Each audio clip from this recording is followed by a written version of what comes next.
¿Qué tal? ¿Cómo le va? Yo sigo siempre motivado pensando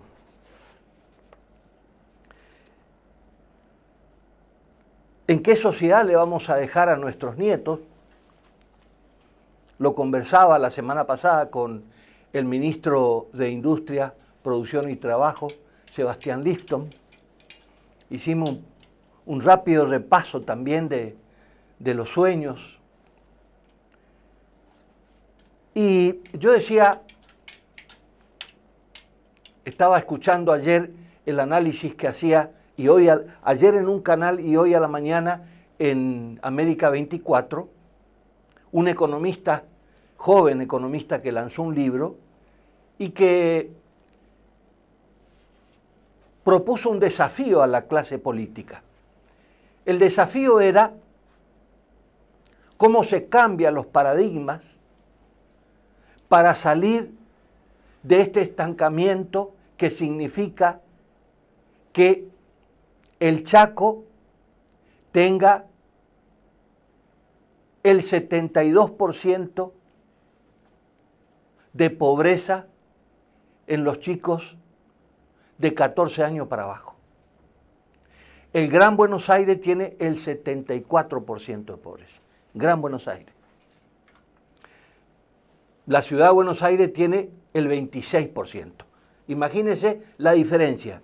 Ciudad de Buenos Aires, el distrito con ingreso per cápita más alto de la Argentina, con el Chaco, el distrito con ingreso per cápita casi más bajo de la Argentina. ¿Cómo se puede resolver ese problema? Cambiando de paradigma. Me decía una vez mi abuela, Tonino, a grandes problemas, grandes soluciones. Con la dificultad no podés pactar. La vencés o te vences. Y nosotros tenemos una dificultad. ¿Queremos seguir siendo dependientes de Buenos Aires? ¿Queremos seguir siendo dependientes del clientelismo político? Salvo honrosas excepciones. En esas excepciones yo me imagino que está el gobernador Jorge Milton Capitanich. Tienen que haber otros políticos. No tengo ninguna duda. Yo me fijo en el gobernador del Chaco. ¿Qué está haciendo Capitanich? Bueno, el 12 de diciembre del año pasado empezó un proyecto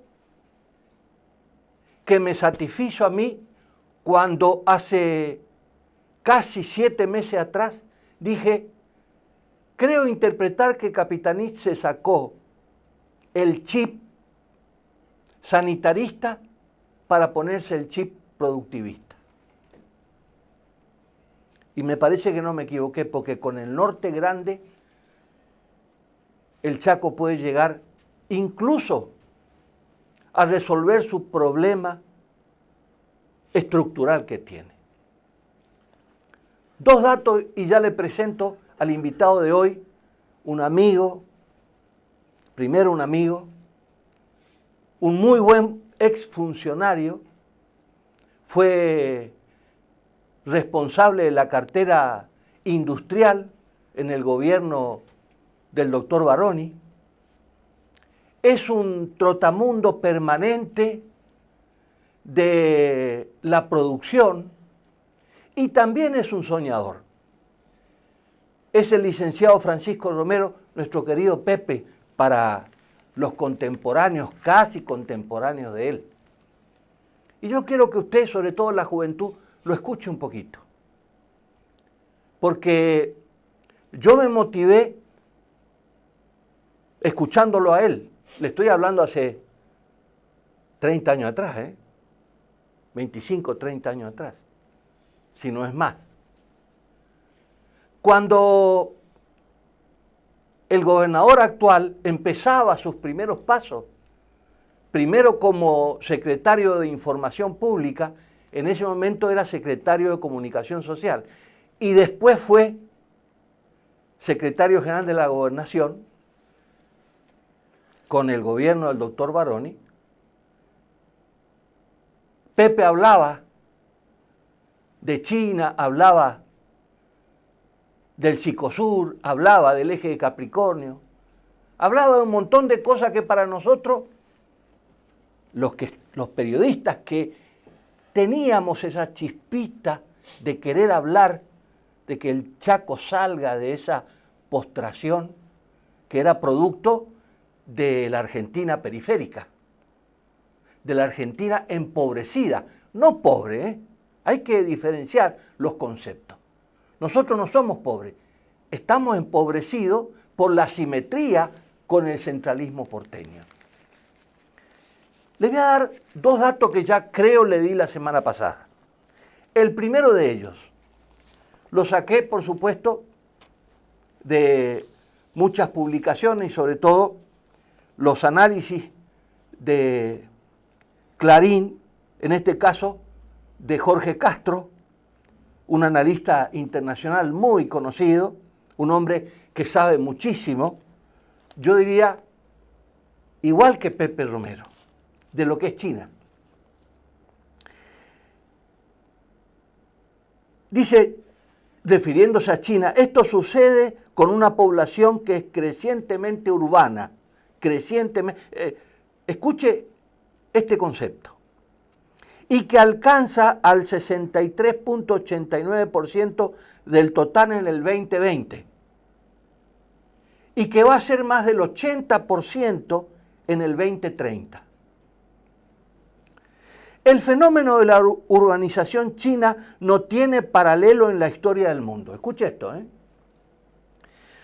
80% de la población era campesina en 1950. Arranquemos el Chaco hoy, 2020.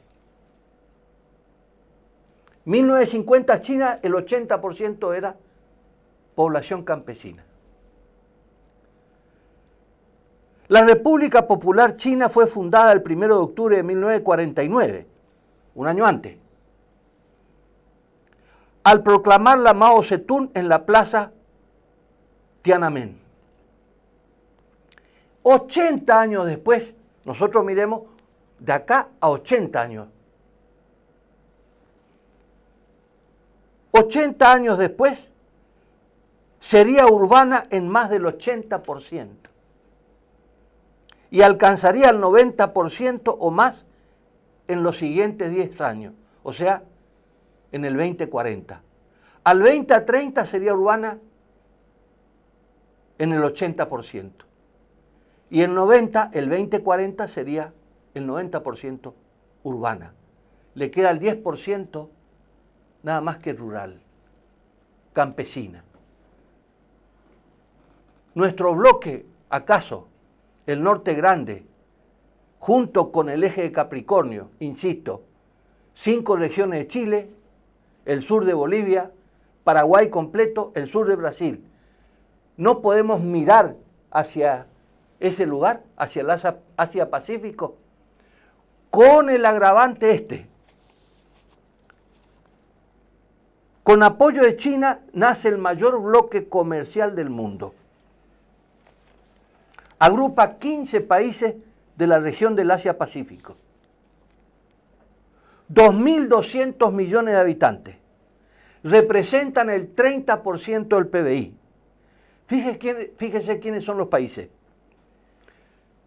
Son países comunistas y países neoliberales.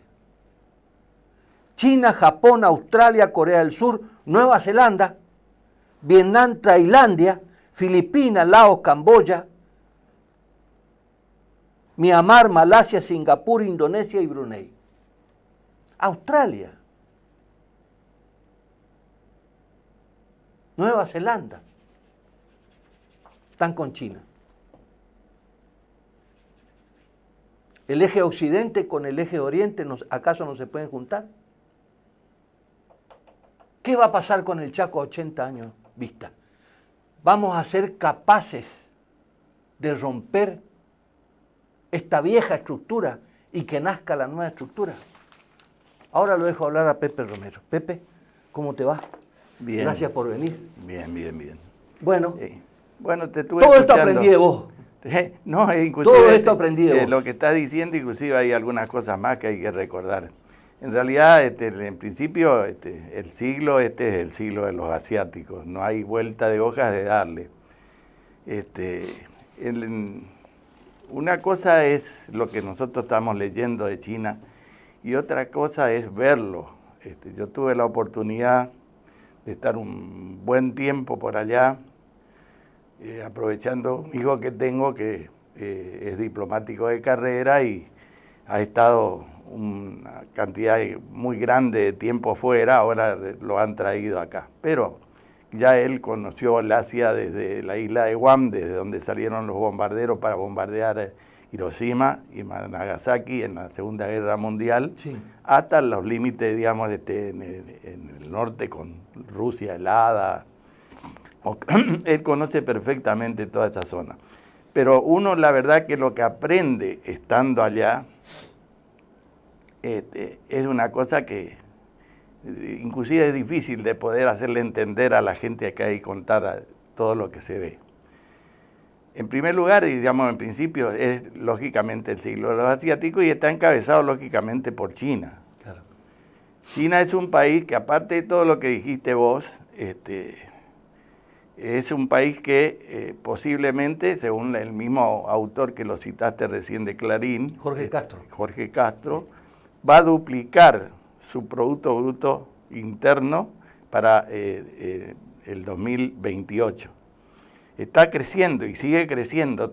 Uno cuando ve todas las cosas que están pasando ahí, es prácticamente muy difícil de poder contar. Nosotros no creíamos cuando decíamos que el crecimiento a tasa china era el 11, el 15, algunas veces el 18%. Claro, ese crecimiento lo llevó a ser lógicamente en el mundo, inclusive sacar a 400 millones de chinos de la pobreza.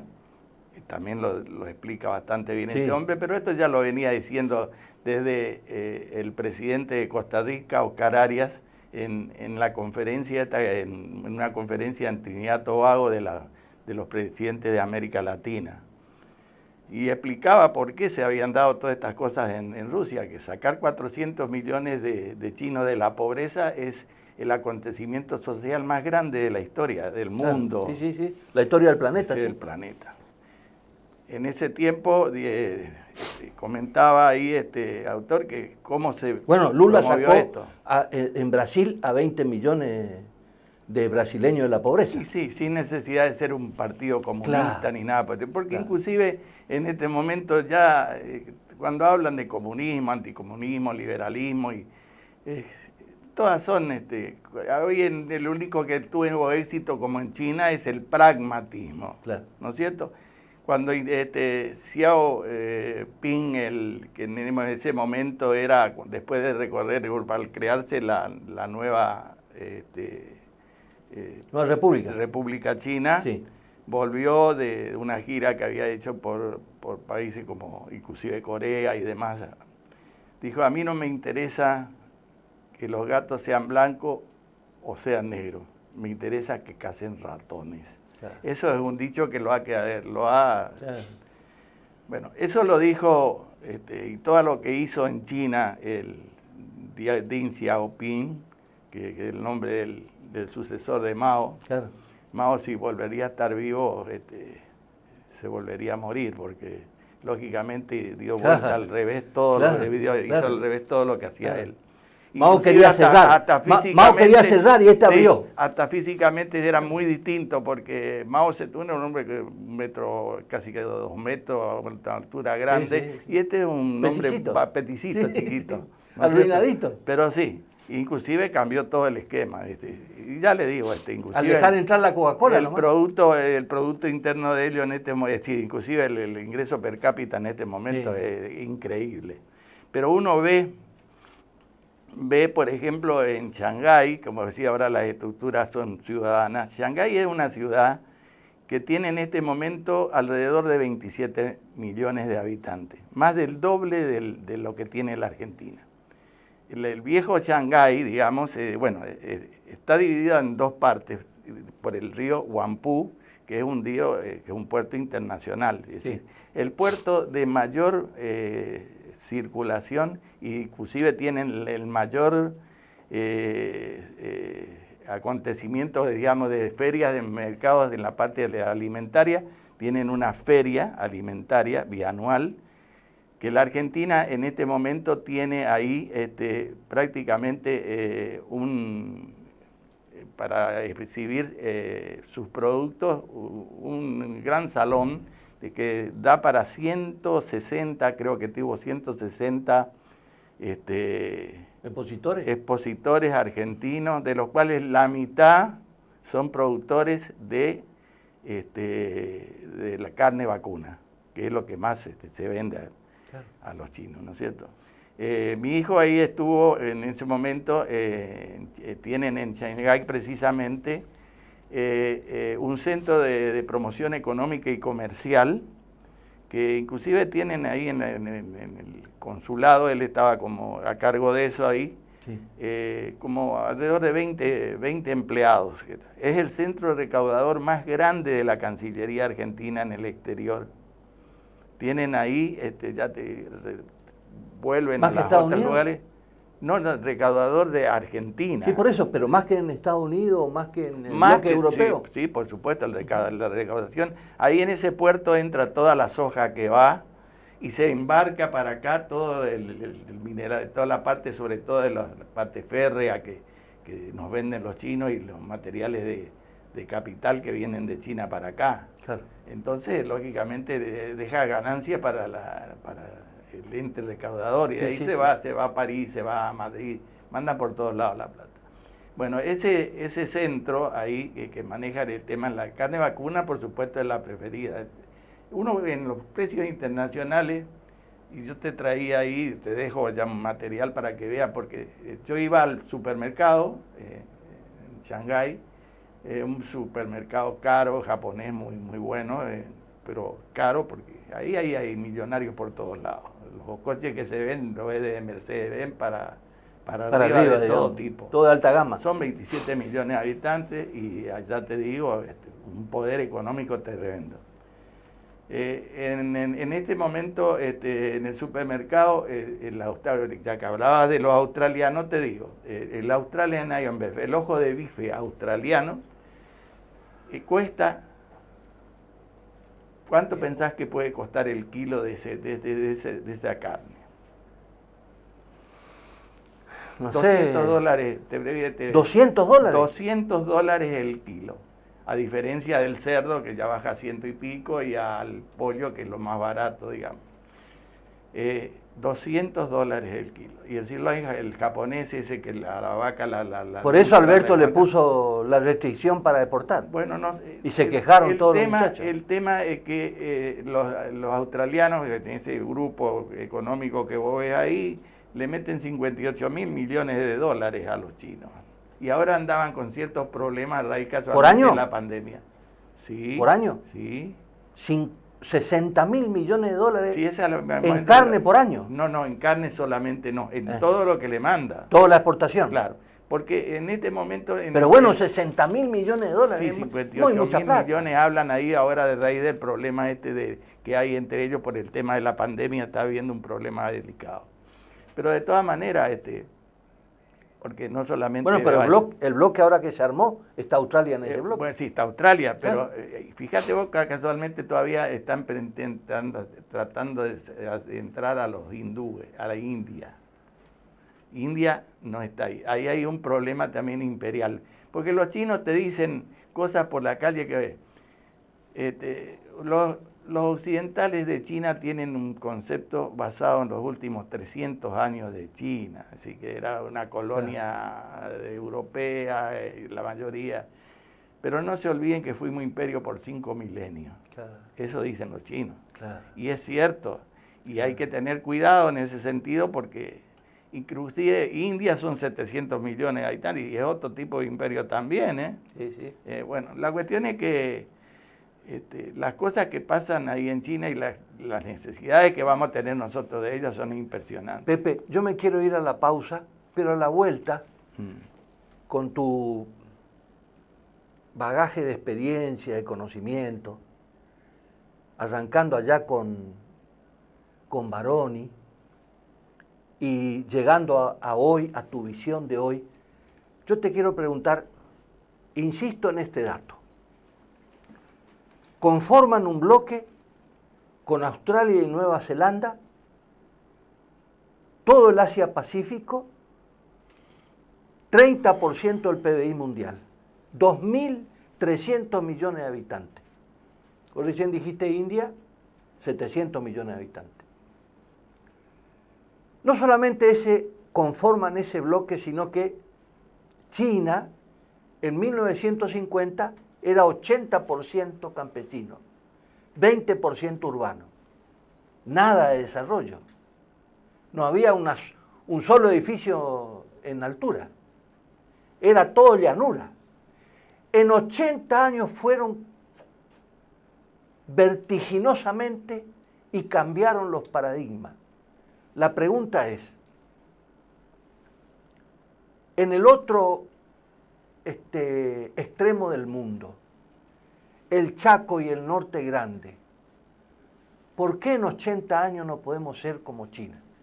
Yo quisiera que vos me respondas, porque esto hace al cuento ese, se va a San Pedro y le dice a Dios con tono enojado, ¿cómo le vas a dar a la Argentina 4 climas, montañas, ríos, espejos de agua, mares, riquezas, y a los otros países no le diste casi nada? Ah, Pedro, pero le di a argentinos. Sí. El problema es que somos argentinos, es la colonización que nos colonizó a nosotros. ¿Cuál es la historia? Que los demás se desarrollan y nosotros no. Eso quisiera que en el próximo bloque me hable un poquito. La pausa, director.